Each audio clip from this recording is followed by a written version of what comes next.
Well, Science and Technology and Innovation Minister Professor Bladen Zamande will host the inaugural National System of Innovation Transformation Summit. Historically, the apartheid regime used science as part of the oppressive state apparatus to exclude and entrench the underdevelopment of the black majority. The summit will look at why post-apartheid NSI transformation efforts have not yielded the desired outcomes and how the transformation of the NSI can be accelerated and deepened to enable science to serve society and the planet better. Well, let's get more from our SABC News reporter, Ofentse Setimo. He's got the details on that. Ofentse, let me hand it over to you. Good morning to you and your viewers, Lee. And as you rightfully mentioned, we know that previously, historically, the apartheid regime had been using science, innovation and technology as an oppressive state apparatus to actually entrench underdevelopment of the black majority. And we know that over the past 30 years, the democratic state had been trying to sort of reverse that and to ensure that South Africa is an open democratic state. Well, I'm joined now by the National Advisory Council on Innovation CEO, Dr. Mlungi Sicele, just to elaborate on the importance of hosting such an august event. Thank you so much for your time, Doctor. Why is it important to host such an event?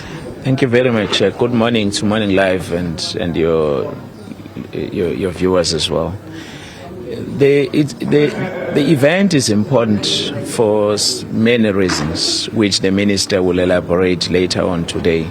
But as you correctly said, that after 30 years of democracy, we thought it was important for us to reflect on the journey that we have traveled since 1994, particularly to look at whether we have been able to use science, technology and innovation to transform the human conditions of our people, but also to make sure that we build a solid research and science system that is capable of taking South Africa to the next level and giving the opportunity to every South African to realize their full potential.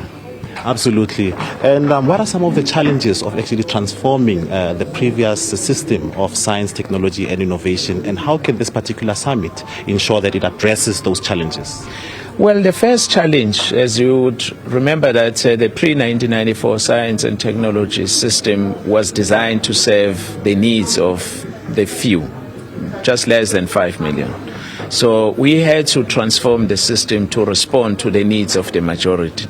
That on its own posed a major challenge. But secondly, the issue of investment in research and development has been a real challenge, at least in the last decade or so, with business investment consistently being on the decline, except the last 2 years, where we are seeing that it's picking up.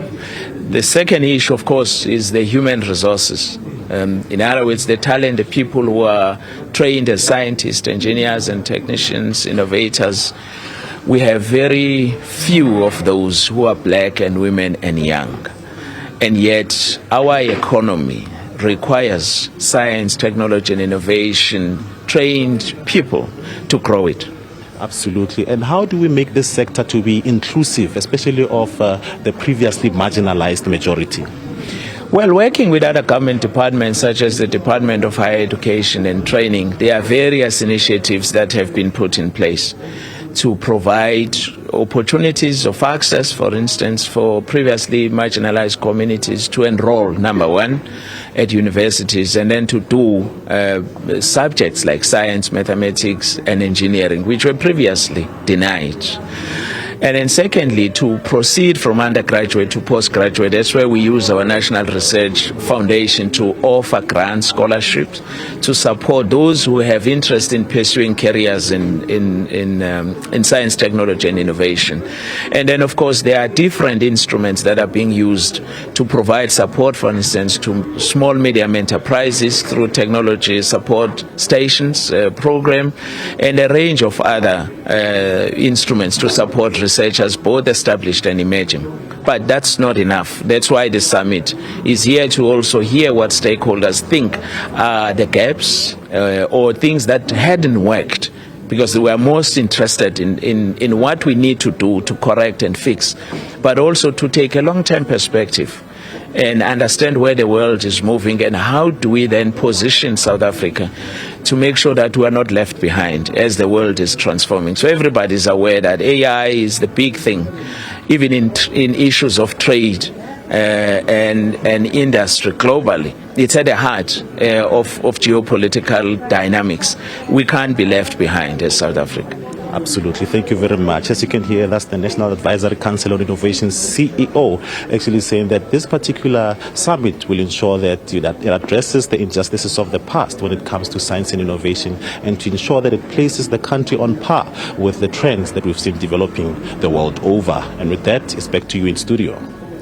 All right, thanks so much. That story coming through the day. Looking forward to that. Ofentse Setimo getting us details on it.